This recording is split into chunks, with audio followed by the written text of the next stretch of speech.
बिस्मिल्लाहिर्रहमानिर्रहीम। रब्बी ज़िदनी इल्मा, रब्बी ज़िदनी इल्मा, रब्बी ज़िदनी इल्मा। अस्सलाम वालेकुम डियर स्टूडेंट्स, आज के इस क्लास में हम द रोमांटिक एज के बारे में बात करते हैं। हम इस लेक्चर में इसका जो पॉलिटिकल हिस्ट्री है इसके ऊपर भी हम थोड़ा सा बात करेंगे, और जो लिटरेचर है उसको तो हम मेनली फोकस करते हैं। तो शुरू करते हैं। द रोमांटिक एज जो है ये हमारे पास 1798 से शुरू होता है एंड 1824 तक ये मतलब जारी हो रहता है। The romantic period is the most fruitful period in the history of English literature. ये B.R. मलिक किताब के मुताबिक इंतहाई फ्रूटफुल पीरियड है इंग्लिश लिटरेचर में, romantic period. The revolt against the classical school, which had been started by the writers like Catherton, Colin, Gray, Burn, Cowper, etc., reached its climax during this period, and some of the greatest and the most popular English poets like Wordsworth, Coleridge, Byron, Shelley and Keats belong to this period।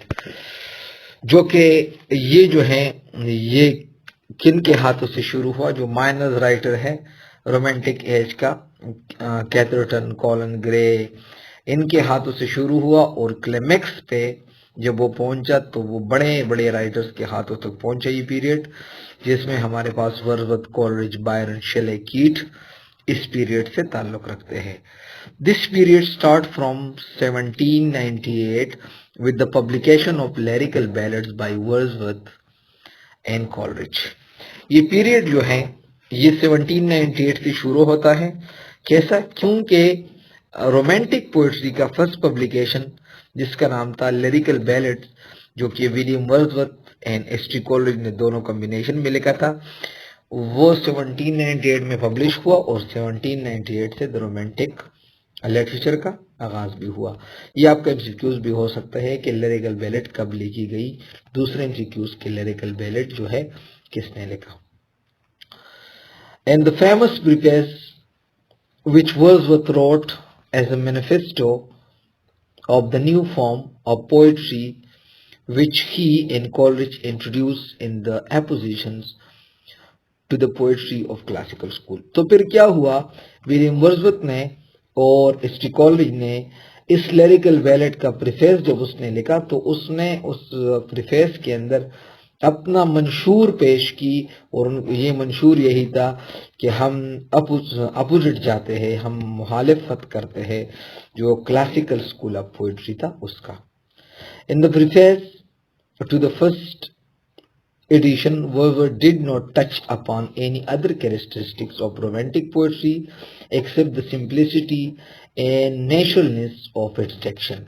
इसका जो first edition था इस lyrical ballad का, जो उसने जो preface लिखा इसके फर्स्ट एडिशन में उसने रोमांटिक पोएट्री के कैरेक्टरिस्टिक्स के ऊपर बात नहीं की, सिवाय उसने बात की सिंपलिसिटी के ऊपर कि पोएट्री के अंदर पोएट्री कितनी सिंपल होनी चाहिए, और इसका जो अल्फाज है या अल्फाजों का चुनाव है ये कितना नेचुरल होना चाहिए। मतलब उसने सिर्फ दो बातें की। The majority of the following poems he writes are to be considered as experiments. उसने उस दौरान यानी लिरिकल बैलेड में उसने जितने भी पोएम्स लिखी ये इस तरह कंसिडर किया जाता था कि ये एज एक्सपेरिमेंट उसने लिखी। They were written cheaply with a view to ascertaining how far the language of conversation in the middle and lower classes of society is adapted to the purpose of poetic players। उसका सिर्फ यही view था कि उन मतलब जो poems वो लिखते थे जो बिल्कुल जो है एज एक्सपेरिमेंट, उस सिर्फ ये जाहिर करना चाहता था कि कॉमन लैंग्वेज, कॉमन लोगों का जो या जो गरीब लोग, जो मिडिल क्लास या लोअर क्लास के जो लोग थे, उसका जो कॉमन लैंग्वेज है वो जब हम पोएट्री में इस्तेमाल करें वो कितना हमें वो अच्छा लगता है और खुशी देता है। In the longer preface to the second editions of lyrical ballad where Wordsworth explained his theories of poetic imaginations. उसने जब दूसरा वो लिखा लिरिकल बैलेट का, जब उसने वो सेकंड एडिशन लिखा इसके प्रीफेस में, लिरिकल बैलेट का जो उसने इसके प्रीफेस जो उसका सेकंड एडिशन उसने लिखा, तो इधर जो है उसने इस बात की एक्सप्लेन की, उसने थीरी अपना थीरीज जो है पोएटिक इमेजिनेशन के बारे में उसने बयान की। He again returns to the problem of proper language of poetry. वो फिर जो है वो इसके ऊपर बात करता है, जिस तरह वो क्लासिकल में जो प्रॉपर लैंग्वेज पोइट्री का होता था तो इसके खिलाफ आता था। द लैंग्वेज टू, उसके कहने का वो यही कहते हैं कि the language two of these main that in those in humble and rustic life has been adopted because of their intercourse and being less under the influence of social vanity, they convey their feelings and emotion in a simple unelaborated expressions। तो वो यही कहता है कि जो हमारे पास वो common language जो है वो इतना इंटरकोर्स हुआ है पोएटिक लैंग्वेज के साथ कि वो जो है वो इसके अंदर अब हम अपने वो फीलिंग्स और अपना जज्बात के एहसास जो है वो क्लियरली हम नहीं कर सकते जो पोएटिक लैंग्वेज है इसमें, बल्कि हाँ इसके लिए हमारे पास सिंपल लैंग्वेज होना चाहिए। वर्dsworth chose the language of common people as a vehicle of his poetry। लिहाजा वर्dsworth ने कॉमन लैंग्वेज में पोएट्री करना शुरू की, बिकॉज क्योंकि it is the most sincere expressions of the deepest and rarest passions of feeling।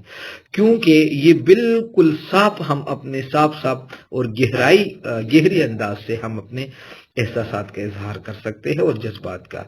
This was the first point two attack the artificial and formal style of classical school of poetry.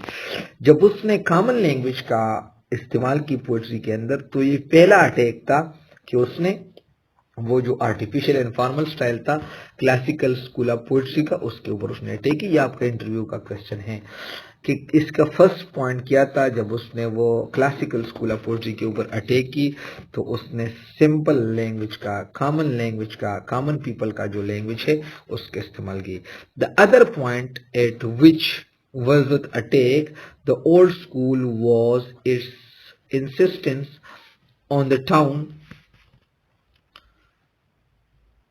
and the artificial way of life which prevailed there।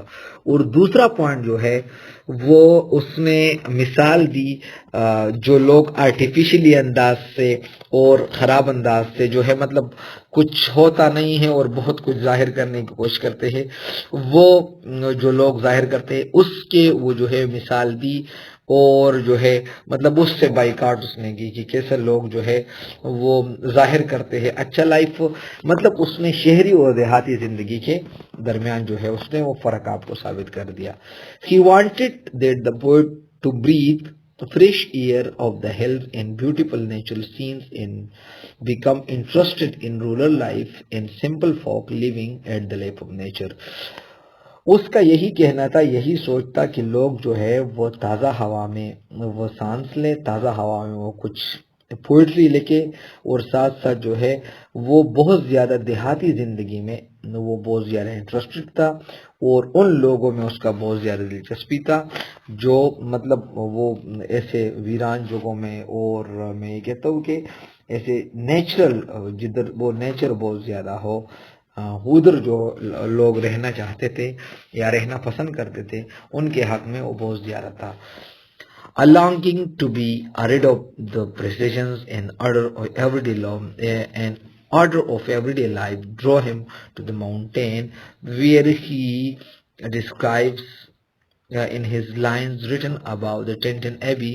उसके वो जो है उसके ये सारा मोहब्बत कि कितना ख्वाहिश उसके है कि लोग जो है वो इस बाजारी ज़िंदगी या शहरी ज़िंदगी से निकले और वो माउंटेन की तरफ आ जाए। तो उसके जो टेंटन एबी जो उसने वो पोम लिखी है, इसके अंदर चंद लाइनें हैं, उसको मैं ट्रांसलेट भी करूँगा, और यही लाइनों से उसका अंदाज़ा होता था कि वो बहुत ज़्यादा वो माउंटेनियस एरिया से और देहाती ज़िंदगी से मोहब्बत करता था।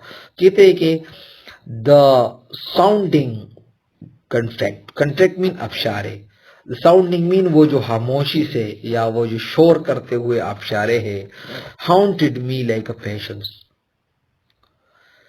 The tall rock, the mountains and the deep and glowly wood, their colors and their forms were then to me an epithet. ये आबशारे, ये मुझे जो है बहुत ज्यादा मुझे वो रिलैक्स कर देता है। ये सारे पहाड़ और ये सारे पत्थरे, ये सारे माउंटेने और ये बड़े बड़े दरख्ते और ये खूबसूरती जो है, ये मेरे लिए क्या है, ये मेरे लिए एक एपेटाइट है, यानी ये मेरे एक ख्वाहिश, एक आरजू पूरा करता है। ये सारे जो जंगलात है, ये सारे जो कुदरती खूबसूरती है, ये सारे जो आबशारे है, ये मुझे जो है एक मेरे एक ख्वाहिश है, मेरा एक आरजू पूरा होता है। इंशाल्लाह नेक्स्ट लेक्चर में हम इधर से आगे जाएंगे, ठीक है। यहाँ तक आप लोगों का कोई सवाल हो तो आप मुझसे पूछ सकते हो, सवाल ना हो तो इंशाल्लाह आप मेरे साथ रहे, आप लोगों का बहुत ज़्यादा फायदा होगा। Thank you very much. अल्लाह हाफिज़।